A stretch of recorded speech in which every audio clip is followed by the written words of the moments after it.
विजयनगर राज्य के एक गांव में रामैया नाम का व्यक्ति रहता था। गांव के सभी लोग उसे मनहूस मानते थे। उनका मानना था कि अगर सुबह उठकर किसी ने सबसे पहले रामैया का चेहरा देख लिया तो उसका पूरा दिन खराब गुजरता है और पूरे दिन भोजन नसीब नहीं होता। रामैया इस बात से बेहद दुखी और आहत रहता था क्योंकि कोई उसका सामना नहीं करना चाहता था। जब यह बात महाराज कृष्णदेव राय तक पहुंची तो उन्होंने निर्णय लिया कि इसकी वास्तविकता वो खुद जानने की कोशिश करेंगे। इसलिए रामैया को राजमहल बुलाया गया। उसको खाना पीना खिलाकर महाराज के कक्ष के सामने वाले कक्ष में उसके रहने की व्यवस्था की गई।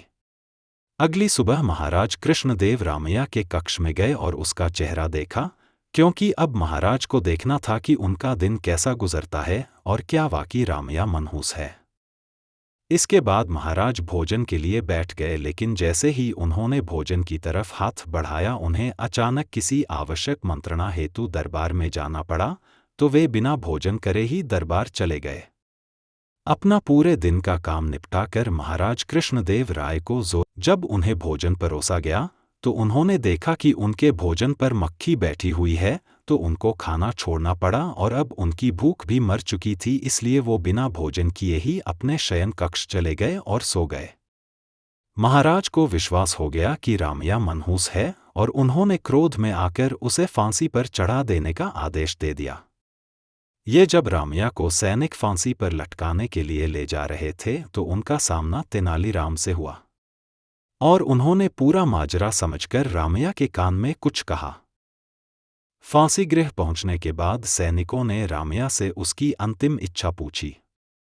रामैया ने कहा कि मैं महाराज को एक संदेश भिजवाना चाहता हूं, और फिर एक सैनिक द्वारा वह संदेश महाराज तक पहुंचाया गया। इस संदेश को सुनकर महाराज सकते में आ गए, क्योंकि संदेश इस प्रकार था: महाराज, सबका मानना है और अब आपको भी विश्वास हो चला है कि सुबह सबसे पहले मेरा चेहरा देखने से किसी को पूरे दिन भोजन नसीब नहीं होता।